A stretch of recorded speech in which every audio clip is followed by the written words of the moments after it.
Hey, folks, welcome to Affiliate Nerd Out. I am your nerderator, Dustin House, spreading that good word about affiliate marketing.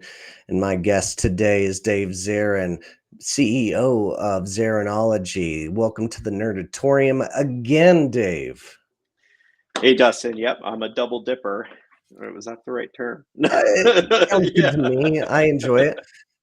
Yes, you're in the two-timer club. Thanks for again for Two coming timer. on and giving us your knowledge. Our topic of the day is going to be S2S tracking, postback tracking, cookie list tracking, all the tracking, things that are confusing to the general public in the affiliate marketing world. And we're going to shine some light on them because I just don't find enough information on the internet to highlight what's going on as an affiliate manager. So, Yeah, I get you. Yep. yeah, thanks for being here, bud. This is pre-recorded, so we won't be having any live discussions in the chat today. But without further ado, here, Dave, who are you? Well, I'm Dave. I am the CEO. Kind of call myself the CXO because I do wear a lot of hats within my company of Zaronology. We are uh, primarily a development company, but we also do consultatory work with e-commerce brands, mid-range e-commerce brands that are really at the point where they have, got their product market fit. And they're starting to see some growth, but they're ready to scale and they're running into pitfalls and issues and challenges that they just can't seem to overcome internally. So we work with a lot of companies like that and help them kind of take that next step with our expertise, in the e-commerce world. And that's a full funnel experience. So everything from where your where your traffic's coming from, all the way to making sure that we're optimizing, conversions, optimizing logistics behind the scene to make sure that everything is flowing correctly, system integrations, as well as customer experience, customer loyalty. Great, and that's such a needed service out here in this industry. There's once you grow an affiliate program to a certain level, I think there's every bit of opportunity to scale with some added technology, bells and whistles, the things that are going to make your decision making a lot sharper, and that's what I would assume people come to you for, right? Typically, yes. Yeah. So it's whether it's you're trying to understand how a specific software works, or how two of them can communicate with each other, that are already out of the box services. That typically it brings in some kind of middleware bridge that we have to do in between, whether that's another SaaS service like a Zapier, or if we need something a little more intelligent that can react to Mhm. more various case scenarios. So yeah, but it's very there's a lot of different ways that you can work with us, whether it's solving like one small problem or if it's a holistic view at your entire process that you have, from a technical standpoint, a marketing standpoint, a financial standpoint, an operations standpoint. We kind of look at all those things and consider them holistically on some of our larger projects to make sure that there's no pitfalls or holes on one that's causing friction Mhm. on the other. Well, that's great. And then our topic of the day here is going to be mastering S2S tracking and postback tracking. I think for me, I've spent 13 plus years in the affiliate industry, and I've never really gotten an excellent grasp on the capabilities of tracking throughout a platform and setting up programs right and helping affiliates succeed. So, um, and when I go out and try to learn more about it on the internet, I fall short. I would love to have some more documented processes, and that's why I came to you because you're the smartest guy I know in this field, and so glad you could spend some time with us today. So we're going to start off simple and go to what is cookie tracking, and in your opinion, is cookie tracking dying? Sure. So what a cookie is, for people, I think most people have a general understanding of what it is, Sure. but what it does is it allows for persistent information to be shared across uh, web pages on the same domain. So just as an example, Facebook, when you go to Facebook and you land on the login and you put in your credentials and you log in, it's going to validate and authenticate. Then it's going to send back information for a session for you being logged in, and that's going to get stored in a cookie. So that way, when they redirect you to the next page, which is where you see your timeline and all the other stuff and all the cool stuff you get to do on there, they know that this is a valid login on that browser. Because when you're on page A, login page, and then you go to page B, which is the page that you're seeing as you are logged in, those two pages can't communicate with each other. So on page A, there's one set of information. Then an action is performed. You go to the second page. The second page has no idea that the other page really ever existed. It doesn't know anything about it. The only way they share information is through cookies. I mean, there's other ways to do it. Also, Mhm. there's other types of storage in the browser, like local storage and session storage. But when it comes to cookies, that's the traditional way. The reason they always use cookies is because you can expire cookies. It's very easy. It's built in to cookies. You could say, I want this to last for the session. So if they close their browser and quit, and then they come back in, then that cookie no longer exists. So that means they'd have to log back in and re-authenticate. But then you can have persistency in those.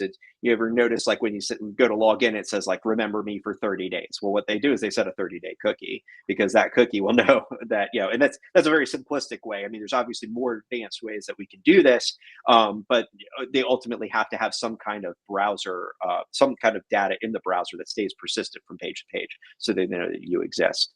So that is the reason that cookies really exist in the first place. Then they started getting using for tracking, which came in the fashion of third-party cookies. Now, Okay. third-party cookies are the ones that nobody likes, because those are the ones that and all right. So if you've been using Everflow or Tune or any of these affiliate trackers that are very popular out there, Impact, any of those, what you notice is every time you go to create an offer in one of those systems, they're going to give you a tracking link, right? And that tracking link isn't going to look like your website. I mean, it could be created that way, but let's just say out of the box, it's not going to look like yours, because it's their domain. So what's happening is that once you send that tracking link out to people in an email, what they're clicking on is a domain that is managed by that tracking system, that software. So what happens is when they land on the page, they then the system's going to collect all this information about them, device, IP, all those things. Then it's going to redirect them out to your actual offer. So the way third-party cookies would work is, originally when you got to that first page, they would drop a cookie on whatever that domain was. So tracking, we'll call it tracking.com. We'll just make it easy. So on Right. tracking.com, we just dropped a cookie on tracking.com. Then we sent you to next domain, or mycoolproduct.com. So now you're on mycoolproduct.com. There's no cookie on mycoolproduct.com but there is one on tracking.com. So by utilizing something like an iframe, for example, when somebody would go through and they purchase on myproduct.com, they land on the final thank you page. We know they purchased. We slap an iframe on there, and what's happening is that iframe is loading tracking.com and ultimately loading that third party cookie, so that they can identify that original click that came through. So that's how that attribution was going to work. So obviously, it's 2024, probably about 4 years ago. Or longer than that, they've been like, they threw up the red flags on third party cookies, because things like, like obviously with Facebook, if you had Facebook, if you're logged in, your cookies are on facebook.com. Hmm. But but if somebody put a script on their page for Facebook, like a pixel script on there, then Facebook could communicate back with facebook.com and find out information about you while you're on a completely different website. That's what Oh, third-party cookies enabled. So people didn't like that. It's a privacy issue, no sure. problem. So we start, seeing all these, there's legislation, there's all kinds of different stuff and new rules that come out and compliances that you have to follow. You also have to give consent. California was a big one, and the EU are also big on that, is making sure that people have the opportunity to give consent on whether or not they're going to be tracked when they land on that page. And there's so many implementations I've seen of that. Yeah. Not all of them are correct, So, but ultimately, cookies are something that we need. So probably not going to ever die. And if it ever did die, then they're just going to go to the local storage. They're going to have to store information, because for a lot of times you'll notice on those like cookie banner things where they're like, I accept all or customize. So you click on customize and they give you this list of like, functional cookies and, tracking cookies and, all kinds of different stuff. So obviously functional cookies you need, because if you can't function, there's a lot of features you won't be able to enjoy on certain websites without those cookies.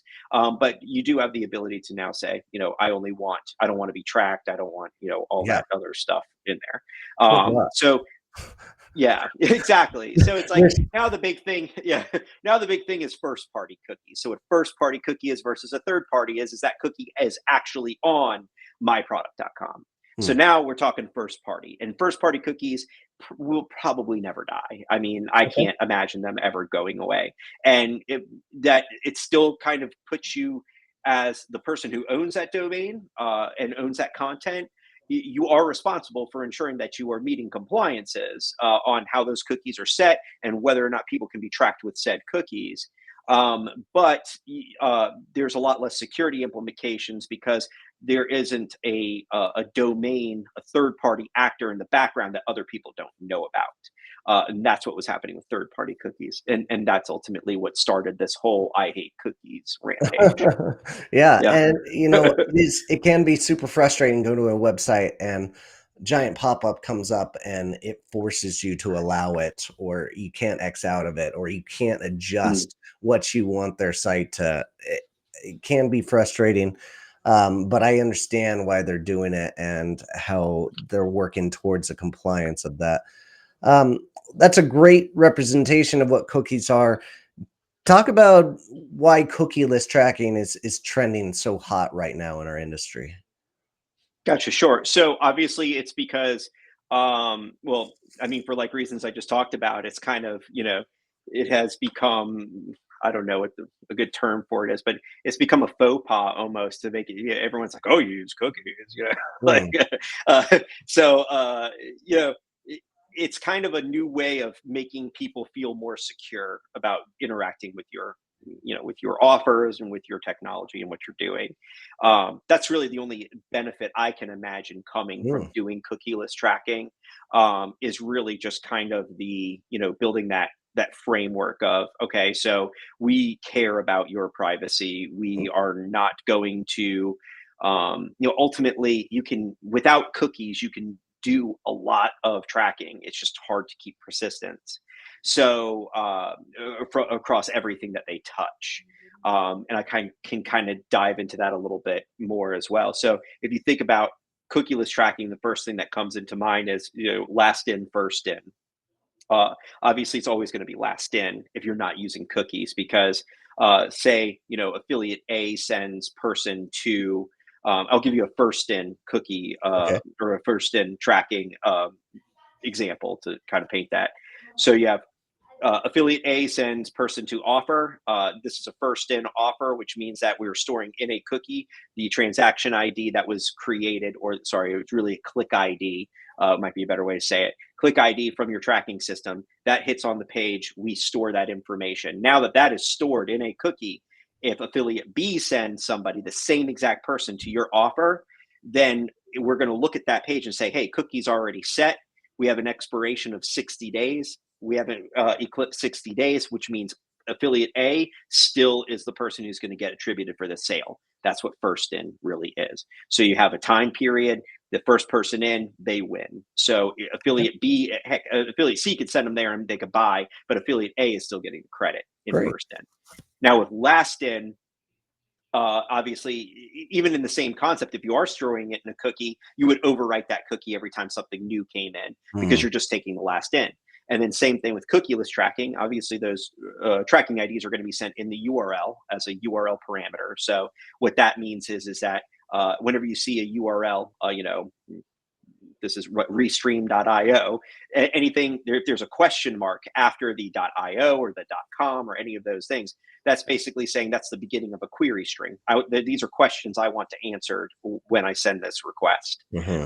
And then you could say, you put insert key value from here. So in the case of the tracking parameters coming over to your page, they're going to have something like a click ID, transaction ID, however they want to name that. So like Everflow click ID equals, and then that transaction ID is going to be in there, the click ID. Then we grab that information, we store it.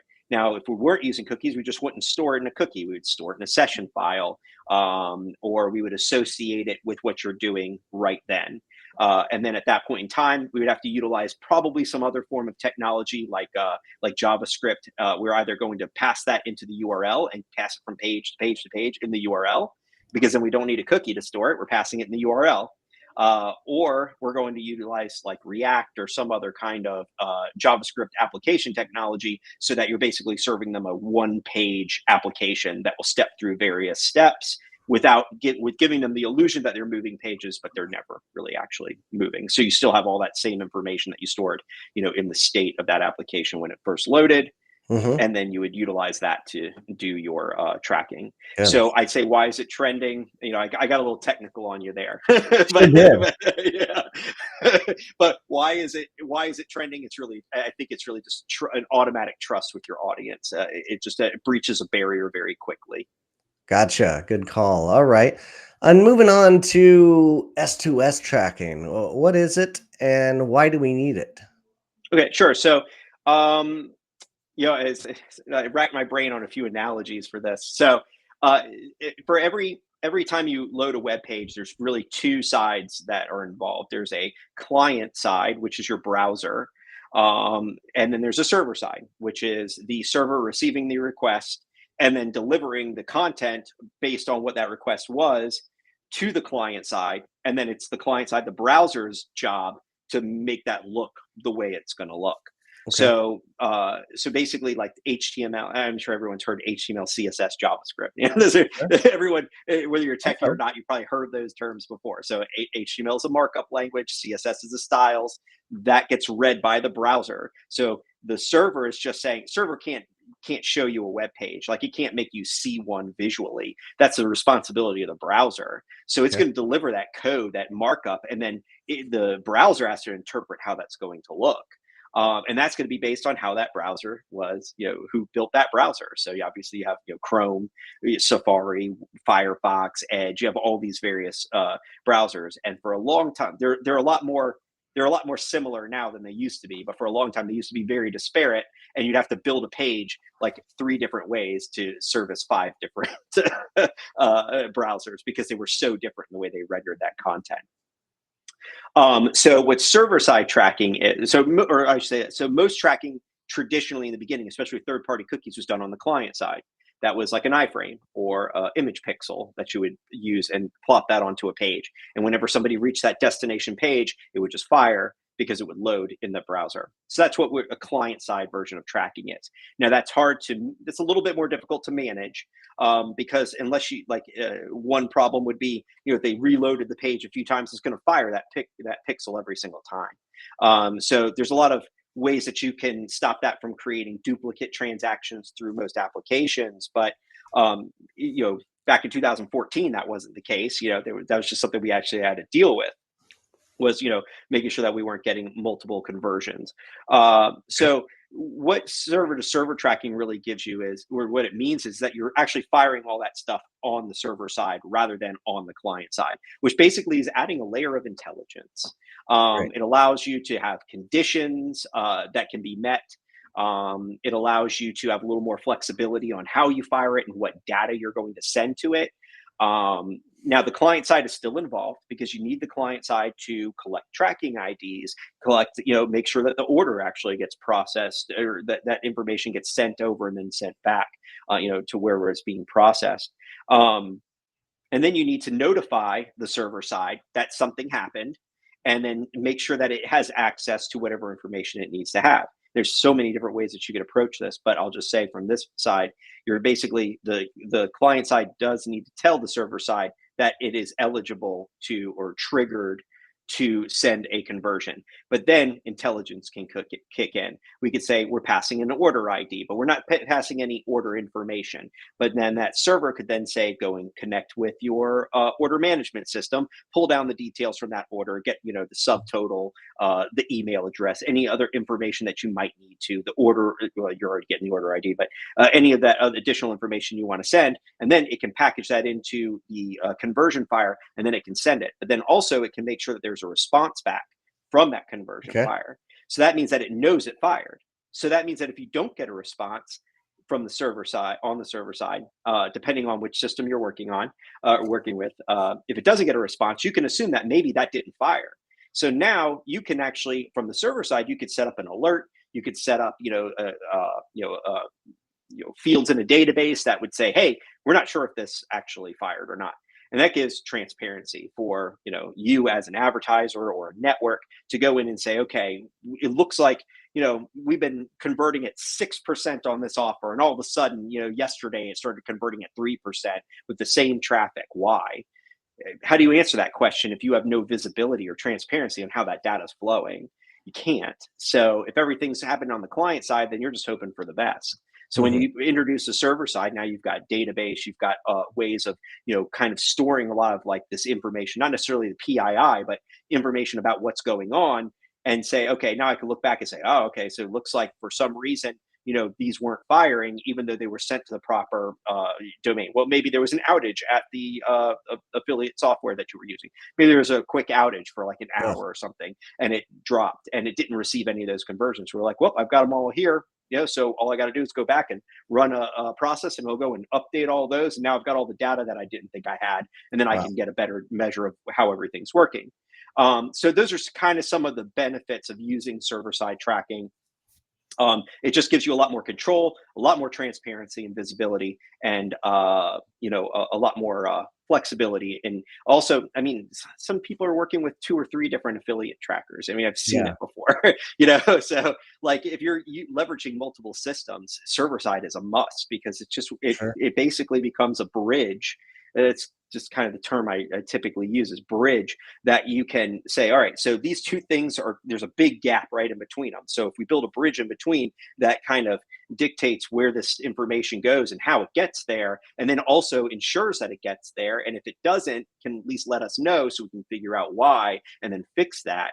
I mean, that's very beneficial to anybody's business, especially when, your relationships with affiliates is so important, and data transparency is a big part of that trust. Absolutely. A great fail safe in case tracking actually does go down for you. And then on top of that, like the transparency you talk with your affiliate partners, you're not going to find good partners that are going to sign up for a program that is not doing S2S tracking. So it is an important aspect to them. And another important aspect that we want to talk about as well here is postback tracking. What is it, and why do partners need it? Sure. So this is another form of server side tracking that you probably wouldn't do on your own. You would let your affiliate tracker assist you with this. So because you want as little responsibility on your end, even in your bridge, as far as how to identify that click that came through for that conversion. So you really want to just rely on that transaction ID or click ID. They all use different nomenclatures for that. For that Mm. click ID, you want that to be your central point. You want the system that you're paying for, whether whichever system it is, they're all going to work in a similar fashion. You want that to have the responsibility of attributing that back to the original click. Um, which is what those click IDs do. So somebody comes in and you say, okay, they came from this IP address, they have this device, they have this and that, and they came from this region. Then they come and they purchase. Then that sends that transaction ID, and then we associate it with that click again. That's what your affiliate tracking system is going to be doing. And then you could say, all right, so that person in particular, or that user, is this person here that created this conversion in this order. So with a postback, what happens is when we send that transaction ID back to your system with to your original affiliate tracker with the how much the amount that was done and any other information we want, A postback is going to be something that you are provided by an affiliate, for example. And what that postback is going to do is fire back information to their tracking system to update them that a conversion happened. Okay. So the way that this would work, and I'll just kind of explain a scenario from top to bottom. I'm an affiliate, you're an advertiser. You have an offer that I want to push. So I say, okay, give me your offer tracking link from your tracking system. Okay. Give me that link. So you hand me that tracking link. Now I'm not going into my system as the affiliate. I'm not going into my system and I'm not putting your page URL in there because that's your base destination URL. That's your final link, right? That's the resolved link. We don't want that. We want your tracking ID. So I'm going to put that tracking ID into my offer in my system. Now that I have that, I am going to also say from my tracking system, I want to send my click ID from my tracking system when somebody clicks on my tracking link. I want to send that to your tracking link as which we're about to probably get into sub IDs, but I'm going to send it as a Mhm. sub ID, right? So we'll call it like sub ID 5. I'm going to send it in as there. Now what happens is then I'm going to just send out my tracking links, right? So somebody's going to come and click on that link. It's going to go to my affiliate tracker. They're going to create that tracking and a click ID. Then what's going to happen is they're going to send them to the next URL, which is your tracking system as the advertiser. And when it sends to that, it's going to take the click ID that it created within my tracking system and send it to your system as sub ID 5. Then when it hits your system is going to say, okay, let me store all this information, sub ID that just came through, sub ID 5. And then it's going to send them to the actual page, which is the resolve link, the final destination where they're going. All right. So now that this has happened, your as the advertiser, your Everflow, Tune, whatever affiliate tracker you're using, Mhm. yours has that track ID, that click ID stored as sub ID 5. So when it issues its tracking ID and sends it to your page, and then that comes through, and then somebody buys, and then we fire a conversion back to your system saying, "Hey, this tracking ID just fired."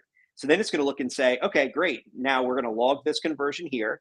And then I'm going to look and see, hey, does anyone have any postbacks? Yeah, this person has a postback. Okay. So when I set up that postback in here, I'm going to say, hey, just take whatever is an affiliate sub 5 and send that as their click ID in that postback. Okay, great. Affiliate,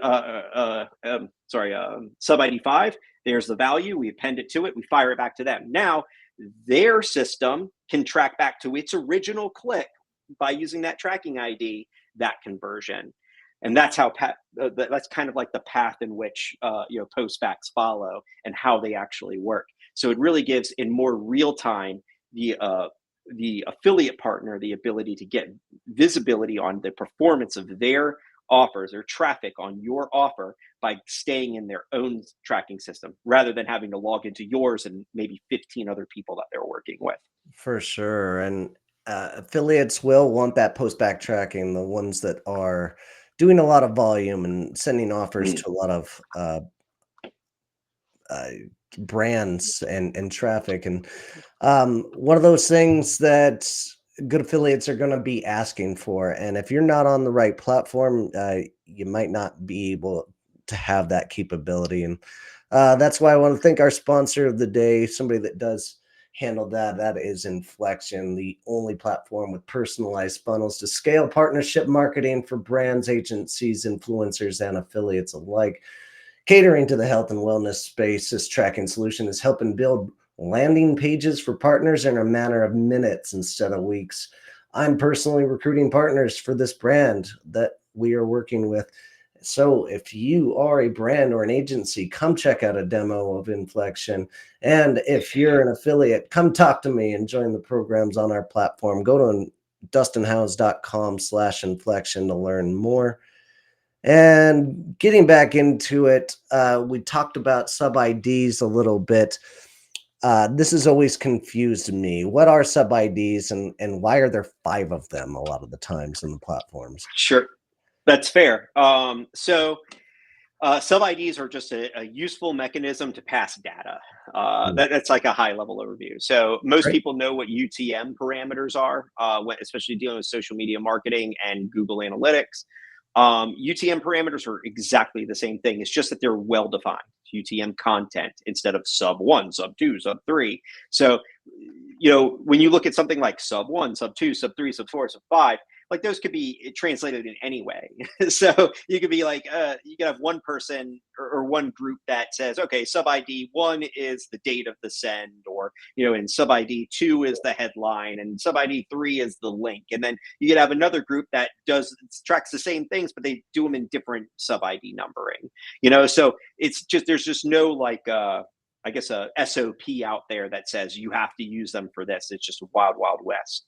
Um, yeah. So ultimately, the purpose of sub IDs is to pass additional information along with either. Now, there's two types of sub IDs as well. There are affiliate sub IDs and there are advertiser sub IDs. Okay. So an affiliate sub ID is valid on a click action. So when somebody makes a click and you're tracking, the source of that information. An advertiser sub ID is something you would use at the conversion level. So somebody purchased. So there's some systems that have built-in things like order ID, email address, and amount. Obviously, all of them have amount because it's kind of a staple into how it actually works. But you could also manipulate the payout through the conversion pixel. So like if you're not actually loading those offers, or if you have a lot of variables that make a difference in who gets paid what. Now, obviously, there are plenty of systems that you can go in and you could say, hey, at the offer level, it's I'm going to give a $10 payout. And I'm just pulling numbers out. I'm going to give a $10 payout on anyone who buys, but like then I have like 5 affiliates that are only going to get $7. You can go into each affiliate and you can actually change that at the application level. But sometimes there's a lot more logic behind something like that, where you're saying, oh, okay, is this when it comes to like I'll give an example of like a CPL type offer where you're just getting registrations and you're paying out like $1 or $2.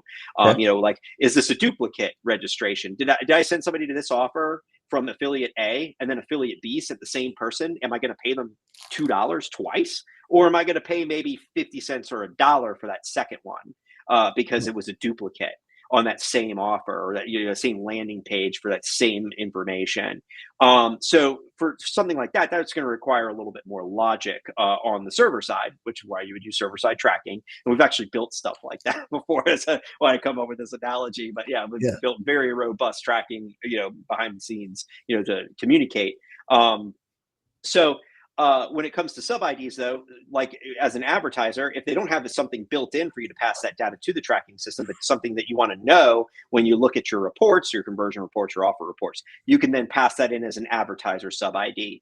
So it could be anything. It could be some kind of unique identifier from another system. It could be like if you have if you're using an email responder system and you're sending those people in to the email responder system, and then you're waiting for that to respond back and say, yes, they're in here. Here's our contact ID. And you want to pass that into your opt-in conversion, you can send that as advertiser sub ID one, and then you've got that ID in there. So if there was ever, any reason that you needed to correlate that information, you'd have it in your tracker. So all kinds of different use cases that we've run into for those. But ultimately, it is just additional information. So if you're using an email and you're doing a drop as an affiliate, and you want to know this click came from this drop, which will Mhm. name the campaign. So sub ID 1 is the campaign, sub ID 2 is the date it dropped, sub ID 3 is the subject line, sub ID 4 is which link out of the 4 that are in this email did they click, because then it gives you the ability to then open up those sub IDs and say, okay, so 50% of the conversions we got came from link number 3. So now you have a little bit better idea of where more people are clicking, and then it gives you a little bit more, insights into potential of optimizing. I mean, there's a lot more to it than that, but potentially optimizing, what that content is and what you're doing, what you're saying there that leads them to click at that point rather than any of the others, or to convert when they click there Yeah. rather than converting at any of the others. Gotcha. Yeah. So you're planning for the future when you're using sub IDs. You're figuring out uh, what exactly is working so that you can replicate it again in the future. So good practice to have on both ends of the party. And then lastly, like you mentioned UTM parameters. How do you set them up for a partner? What's the best practice here? Sure. So when it comes to a UTM parameter, basically it's probably more of a mapping that you're going to need to work with them on than anything. Because usually, if they have UTM's, like say on like a Facebook ad or any kind of social media ad or even like a Google ad, and they're gonna use UTM parameters just as an example. And if they want to use those same parameters, they're just really going to have to map them to your sub IDs because there's really no way. I mean, some trackers might have something built in for that. Like if you send them as UTM parameters, they'll collect them. But most of the ones I've seen, even if they did collect them, they don't make them readily visible to you. You almost have to pull the data from an API to really get it and use it. And that's pretty much a showstopper right there. So Hmm. it's really more about mapping those out, saying, okay, so UTM source is sub ID one, UTM medium is sub ID two, because the sub ID nomenclature or sorry parameters really is what it is that they're going to use aren't going to change. Like the system is going to create them, and those are the ones they're going to use.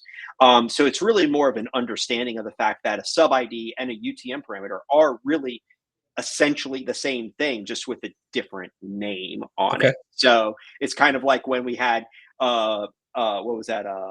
Not Bluetooth. It's the HD video and Blu-ray. They were the same thing, just two different companies came out with it, and one of them ended up winning.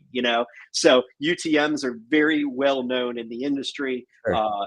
Everybody knows what a UTM parameter is, but really it's essentially exactly the same thing. They're just tracking parameters that allow for more visibility and transparency of data flow, so you can have better ability to attribute. Great. All right. Well, thanks for all these explanations here, Dave. It is time for you to defend your post, sir. So Oh this is boy, where it's been a minute since I posted too. So it has, but I found yeah. something fun. Being that Oh yes. Despicable Me is coming out, Despicable Me 4. I thought your resemblance of Groot with a wig on was pretty spot on here, and I just wanted to Thanks. highlight, and I want to know what this Get You Fit episodes is all about. So I started this thing like I was, as a technical person with a lot of knowledge, it does tend to be hard to figure out how to relate, stories and information to people. So I I had this idea of just like, putting on, I had a few wigs I got, and then like I was using like filters on, what was that? Like me Snapchat filters. All right. And I'm like filming these little segments. So I'm basically playing every character in this dynamic of, like the first episode was just kind of like, the COO person was kind of talking to the marketing guy, and he's like, oh yeah, well the tracking's broken, so we don't really know how well this new ad's been performing. And she's like, well, Larry, who is the owner of the company, is like, oh, I hear that, so it's like, do you know what's going on? And they're just kind of talking about it, setting the thing for it. And then the second episode, they're all about a minute, maybe a little longer. The second episode is when Larry comes in and they meet, like the audience meets him, and he's talking about like how's everything going, and they're like, yeah, it's broken, and they're like, how well is the tech team working on? And he's like, yeah, they said it's going to be a few days, or a week Sure. or something, and he's like, a week. So he's freaking out, like we need this working, and we're spending all this money, and blah blah blah. And the typical stuff you see. It's just kind of a day in the life. And then it goes to, episode three, where they kind of bring in, Miles, the tech guy. And then, he starts talking about it, and like, what he has to do, what it's like from the technical side to deal with that. And then like I think I got the first three or four of them done. And then I went on a big trip last year for like 20 something days. And like, so I took a break from it. And then I came back, like, I wasn't getting a ton of engagement. And I was like, I have to decide where I want to spend a lot of my time. And Yeah. since it wasn't really getting a ton of engagement, I kind of backed off a little bit. But I had 8 episodes written out. I just haven't filmed all of them. So if somebody watching this wants to like, go and start getting people to watch it, I'll consider it. But but they are somewhat entertaining.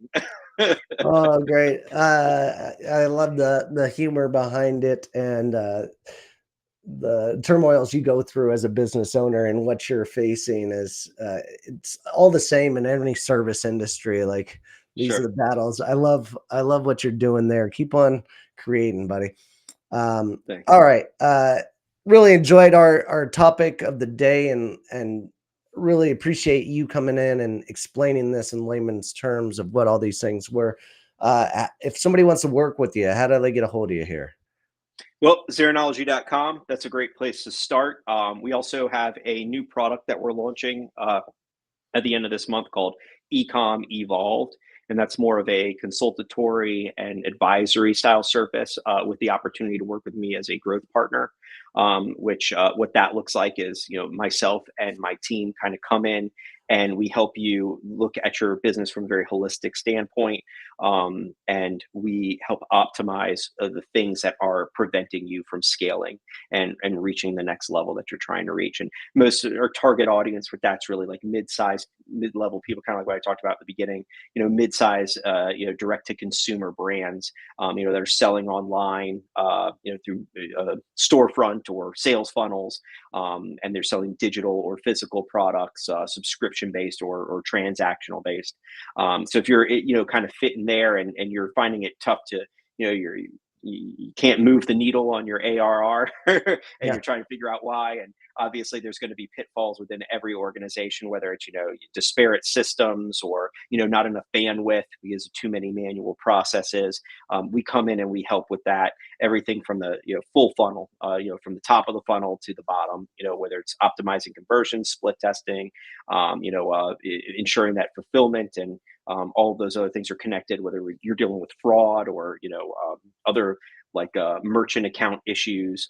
So we help, from that entire process. Fantastic. I'll keep on sending people your way that has those technical issues. And thanks for joining me again, Dave. Appreciate your time. And for all those folks out there listening, keep on recruiting, and we'll see you out there. Yeah, thanks, Dustin. You got it.